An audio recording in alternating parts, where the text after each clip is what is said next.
হযরত তুফাইল ইবনে আমর দাউসী রাদিয়াল্লাহু তাআলা আনহু, তার সম্পর্কে রাসূল আকরাম সাল্লাল্লাহু আলাইহি ওয়াসাল্লামের দোয়া, হে আল্লাহ, তাকে এমন একটি নিদর্শন দান করুন যা তাকে তার মনের আগ্রহ অনুযায়ী কল্যাণ কাজে সাহায্য করবে।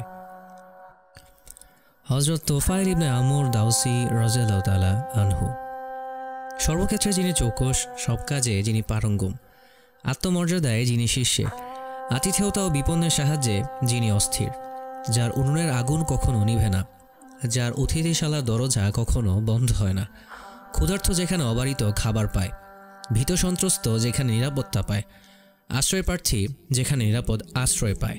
শুধু কি তাই, তিনি সুতীক্ষ্ণ বুদ্ধির অধিকারী, বিদগ্ধ ভাষাবিদ, স্বনামধন্য কবি, শানিত যার অনুভূতি, দূরদর্শী যার দৃষ্টিশক্তি, অম্লমধুর কথার মালায় যিনি শ্রোতাকে বিমুগ্ধ করেন, তিনি হলেন দাউস গোত্রের সর্দার তুফাইল ইবনে আমর দাউসী রাদিয়াল্লাহু তাআলা আনহু।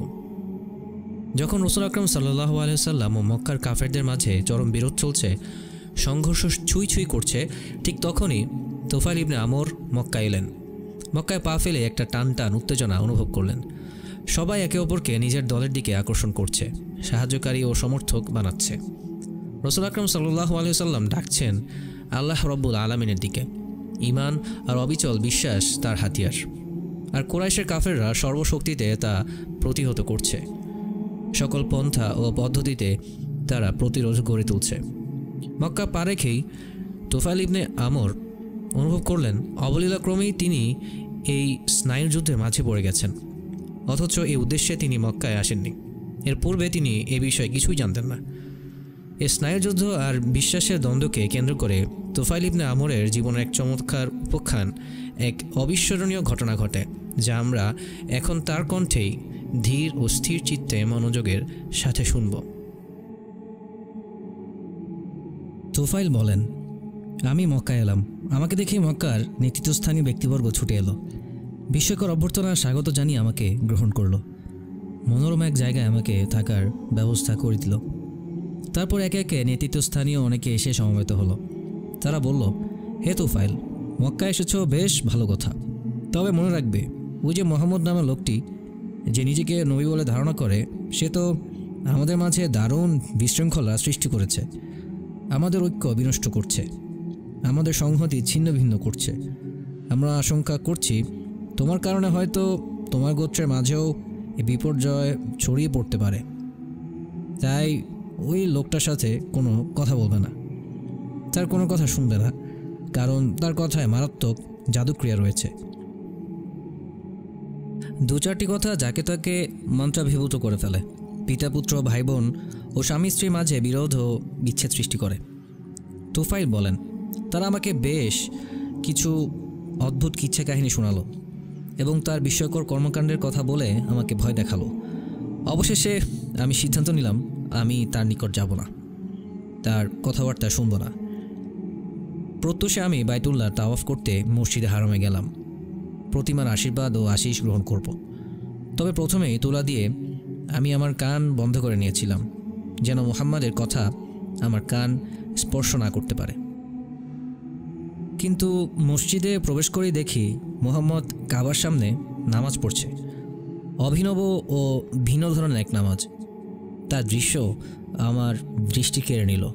তার ইবাদত আমার হৃদয়ে কম্পন সৃষ্টি করল। নির্বিশেষ নয়নে আমি কিছুক্ষণ তার দিকে তাকিয়ে রইলাম। হঠাৎ অনুভব করলাম অবলীলাক্রমে আমি ধীরে ধীরে তার নিকটবর্তী হচ্ছি এবং আমি তার নিকটে পৌঁছে গেছি।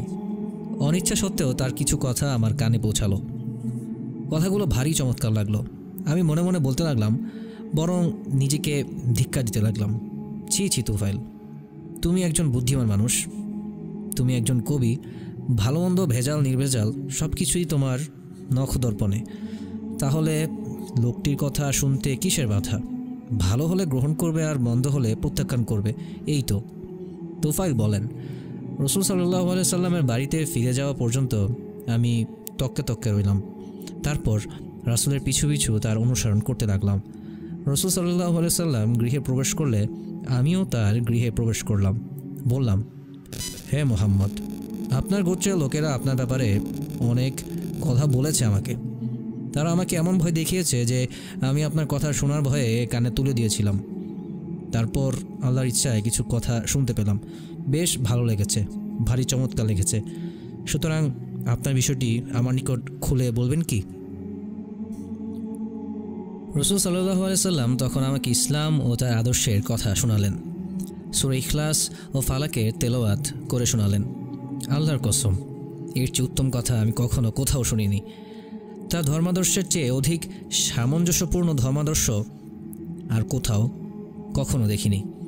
আমি তখন আমার হাত প্রসারিত করলাম এবং বললাম, লা ইলাহা ইল্লাল্লাহু মুহাম্মাদুর রাসূলুল্লাহ। আমি মুসলমান হয়ে গেলাম। তুফাইল ইবনে আমর রাদিয়াল্লাহু তাআলা আনহু বলেন, তারপর কিছুদিন মক্কা থেকে ইসলামের অত্যাবশ্যকীয় বিষয়গুলো শিখে ফেললাম। সাধ্যমতো কোরআনের কিছু অংশ মুখস্থ করলাম। ফেরার সময় ঘনিয়ে এলে আমি রাসূল সাল্লাল্লাহু আলাইহি ওয়াসাল্লামের নিকট গিয়ে বললাম, ইয়া রাসূলুল্লাহ, আমি আমার গোত্রের এক অনুসৃত ব্যক্তি। সবাই আমার কথা শুনে। আমি এখন আমার গোত্রে ফিরে যাব, তাদেরকে ইসলামের দাওয়াত দিব। সুতরাং আমার জন্য দোয়া করুন যেন তিনি আমাকে এমন একটি নিদর্শন দান করেন যা আমার দাওয়াতের কাজে সহায়ক হবে। রাসূল আকরাম সাল্লাল্লাহু আলাইহি ওয়াসাল্লাম তখন দোয়া করলেন, বললেন, হে আল্লাহ, তাকে এমন একটি নিদর্শন দান করুন যা তাকে তার মনের আগ্রহ অনুযায়ী কল্যাণ কাজে সাহায্য করবে। তারপর আমি আমার গোত্রের উদ্দেশ্যে রওনা হয়ে গেলাম।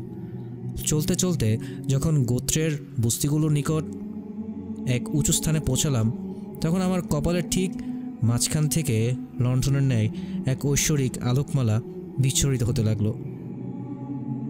আমি তখন বললাম, হে আল্লাহ, নিদর্শনটি আমার চেহারা ছাড়া অন্য কোথাও দান করুন, অন্যথায় হয়তো তারা বলবে ধর্মত্যাগের শাস্তিস্বরূপ আমার এটা হয়েছে। অতঃপর সেই ঐশ্বরিক আলোকমালা স্থানান্তরিত হয়ে আমার চাবুকের মাথায় চলে এলো। লোকেরা তখন দূর দূরান্ত থেকে অবাক বিস্ময়ে আমার চাবুকের মাথায় সে ঐশ্বরিক আলোকমালাটি দেখতে লাগলো। আমি তখন পাহাড়ের গিরিপথ ভেঙে নেমে আসছিলাম। পল্লীতে পৌঁছলে আমার বৃদ্ধ পিতা এগিয়ে এলেন। আমি বললাম, হে আমার পিতা, আর অগ্রসর হবেন না, আপনার আর আমার মাঝের সকল সম্পর্ক ছিন্ন হয়ে গেছে। তিনি বললেন, কেন? আমি বললাম, আমি ইসলাম গ্রহণ করেছি। আমি মুহাম্মদ সাল্লাল্লাহু আলাইহি সাল্লামের ধর্মাদর্শ গ্রহণ করেছি। পিতা বললেন, বেশ, তাহলে তোমার ধর্মই আমার ধর্ম। আমি বললাম, তাহলে গোসল করে পবিত্র কাপড় পরে আসুন, আমি আপনাকে আমার শেখা বিষয়গুলো শিখিয়ে দেব। তিনি চলে গেলেন, গোসল করে পবিত্র কাপড় পরে এলেন। আমি তখন তার সামনে ইসলাম ধর্ম পেশ করলাম। তিনি তা কবুল করলেন ও মুসলমান হয়ে গেলেন। তারপর আমার স্ত্রী এলো। আমি বললাম, আমার নিকটে শোনা, তোমার আর আমার মাঝে সম্পর্ক ছিন্ন হয়ে গেছে। সে বলল, কেন? আমি বললাম, ইসলাম ধর্ম তোমার আর আমার মাঝে সকল সম্পর্ক ছিন্ন করে দিয়েছে। আমি ইসলাম ধর্ম গ্রহণ করেছি, মুসলমান হয়ে গেছি। সে বলল, তাহলে আপনার ধর্মই আমার ধর্ম। আমি বললাম, বেশ, তাহলে যাও, ওই জিসারা মূর্তি থেকে দূরবর্তী পানিতে গোসল করে পাক পবিত্র হয়ে এসো। সে বলল, আশ্চর্য, তাহলে কি আপনি ভয় করছেন যে জিসারা মূর্তি আমাদের কোনো ক্ষতি করবে? আমি বললাম, জিসারা ধ্বংস হোক, নিপাত যাক। আমি বলছিলাম, মানুষ থেকে দূরে নির্জন স্থানে গিয়ে গোসল করে এসো। আর আমি দায়িত্ব নিলাম যে এই মুখ বধির পাথরের মূর্তি জিসারা কিছুই করতে পারে না। তারপর সে গোসল করে পবিত্র হয়ে এলো। আমি তার নিকট ইসলাম ধর্ম পেশ করলাম। সেও ইসলাম ধর্ম গ্রহণ করলো ও মুসলমান হয়ে গেল। এরপর আমি দাউস গোত্রের লোকদের ডেকে ইসলামের দাওয়াত দিলাম। তখন আবু হুরায়রা ছাড়া সবাই কিছু না কিছু বিলম্ব করেছিল। শুধুমাত্র আবু হুরায়রাই নির্দ্বিধায় তখন ইসলাম ধর্ম গ্রহণ করেছিল। তুফাইল ইবনে আমর রাদিয়াল্লাহু তাআলা আনহু বলেন, এর বেশ কিছুদিন পর আমি আবু হুরায়রাকে সঙ্গে নিয়ে আবার মক্কা এলাম। রাসূল সাল্লাল্লাহু আলাইহি সাল্লাম তখন বললেন, হে তুফাইল, তোমার গোত্রের লোকদের কি খবর? আমি বললাম, তাদের হৃদয় ছিপিবদ্ধ, তাদের অন্তর কুফুরির ঘোর অন্ধকারে আচ্ছন্ন, পাপাচার আর অবাধ্যতা গোটা দাউস গোত্রের মাঝে ছড়িয়ে পড়েছে। আমার কথা শুনে রাসূল আকরাম সাল্লাল্লাহু আলাইহি সাল্লামের চেহারায় চিন্তার রেখা ফুটে উঠল। তারপর তিনি ওযু করলেন, নামাজ পড়লেন এবং আকাশের দিকে দু হাত তুলে ধরলেন। আবু হুরায়রা রাদিয়াল্লাহু তাআলা আনহু বলেন, রাসূল আকরাম সাল্লাল্লাহু আলাইহি সাল্লামের অবস্থা দেখে আমি ভয় পেয়ে গেলাম। যদি রাসূল সাল্লাল্লাহু আলাইহি সাল্লাম বদদুয়া করেন তাহলে তো আমার গোত্র ধ্বংস হয়ে যাবে। আমি আর স্থির থাকতে পারলাম না। অস্ফুট আওয়াজ বেরিয়ে এলো কণ্ঠ চিরে, হায় হায়, আমার গোত্রের কি হবে? ইতিমধ্যে রাসূল সাল্লাল্লাহু আলাইহি সাল্লামের কণ্ঠস্বর শুনতে পেলাম। তিনি বলছেন, হে আল্লাহ, হে আমাদের রব, দাউস গোত্রকে হিদায়াত দান করো। হে আল্লাহ, দাউস গোত্রকে হিদায়াত দান করো। হে আল্লাহ, দাউস গোত্রকে হিদায়াত দান করো। তারপর রাসূল সাল্লাল্লাহু আলাইহি ওয়াসাল্লাম তুফাইল রাদিয়াল্লাহু তাআলা আনহুর দিকে তাকিয়ে বললেন, যাও, তুমি তোমার গোত্রে ফিরে যাও, তাদের সাথে কোমল আচরণ করো এবং তাদেরকে ইসলামের দিকে দাওয়াত দিতে থাকো। তুফাইল ইবনে আমর রাদিয়াল্লাহু তাআলা আনহু বলেন, আমি স্বগোত্রে ফিরে এলাম এবং অবিরাম ইসলামের দাওয়াত দিতে থাকলাম। ইতিমধ্যে রাসূল আকরাম সাল্লাল্লাহু আলাইহি সাল্লাম হিজরত করে মক্কা থেকে মদিনায় চলে এলেন। বদরের যুদ্ধ, উহুদের যুদ্ধ, এমনকি খন্দকের যুদ্ধও হয়ে গেল। তারপর আমি রাসূল সাল্লাল্লাহু আলাইহি সাল্লামের নিকট এলাম। আমার সাথে তখন ৮০টি পরিবার, তারা সকল ইসলাম গ্রহণ করেছে। রাসূল সাল্লাল্লাহু আলাইহি সাল্লাম আমাদেরকে দেখে আনন্দিত ও বিমুগ্ধ হলেন এবং খায়বরের যুদ্ধলব্ধ সম্পদ থেকে অন্যান্য মুসলমানদের ন্যায় আমাদের অংশ দিলেন।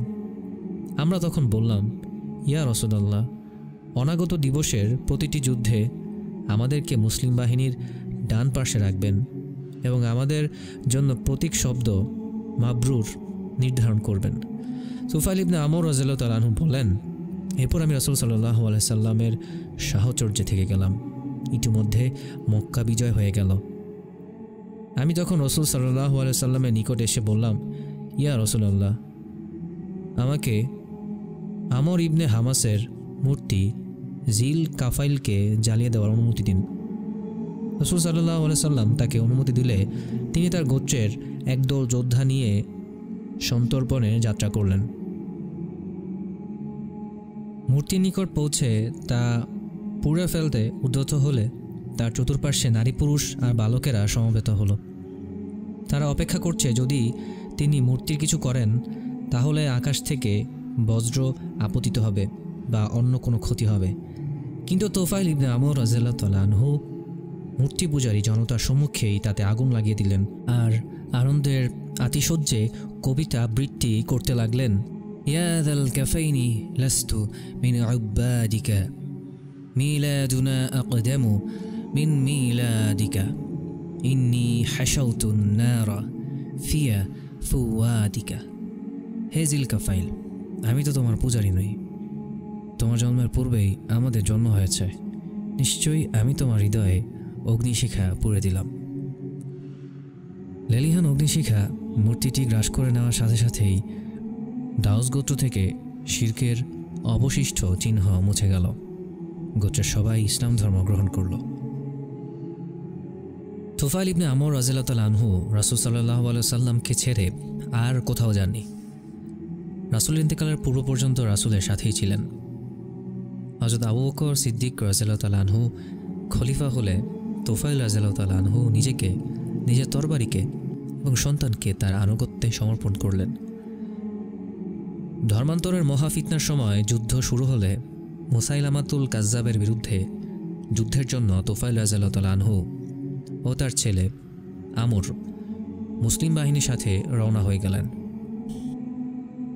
ইয়ামামার পথে যাত্রাকালে তিনি একটি স্বপ্ন দেখলেন। সাথীদের বললেন, আমি একটা স্বপ্ন দেখেছি, তোমরা তার ব্যাখ্যা করো। সাথীরা বললেন, আপনি কি দেখেছেন? তিনি বললেন, আমি দেখলাম আমার মাথা মুন্ডানো হয়েছে, আমার মুখ থেকে একটি পাখি বেরিয়ে উড়ে গেছে। একজন নারী আমাকে তার উদরে ধারণ করেছে এবং আমার ছেলে আমর আমাকে দ্রুত তালাশ করছে, কিন্তু আমার ও তার মাঝে অন্তরায় সৃষ্টি হয়ে গেছে। সাথীরা বলল, আপনি ভালোই দেখেছেন। তুফাইল ইবনে আমর রাদিয়াল্লাহু তাআলা আনহু বললেন, তবে হ্যাঁ, আমি তার ব্যাখ্যা করেছি। আমার মাথা মুন্ডানোর ব্যাখ্যা হলো আমার শির কেটে ফেলা হবে। আমার মুখ থেকে পাখি উড়ে যাওয়ার ব্যাখ্যা হলো আমার রূহ আমার দেহ ছেড়ে উড়ে যাবে। আর মহিলাটি আমাকে তার উদরে ধারণ করার অর্থ হলো আমার জন্য কবর খনন করা হবে এবং আমাকে দাফন করা হবে। সুতরাং নিশ্চয়ই আমি আশা করি আমি শাহাদাত বরণ করব। আর আমার ছেলে আমাকে তালাশ করার ব্যাখ্যা হলো সেও আমার ন্যায় শাহাদাতের তামান্না করবে, তবে তার সেই তামান্না বেশ কিছুদিন পর পূরণ হবে।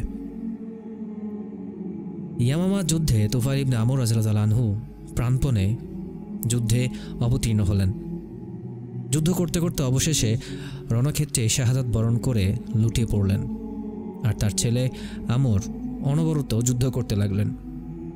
শরীরের ক্ষতস্থানগুলো দিয়ে রক্ত ঝরতে ঝরতে একেবারে দুর্বল হয়ে গেলেন।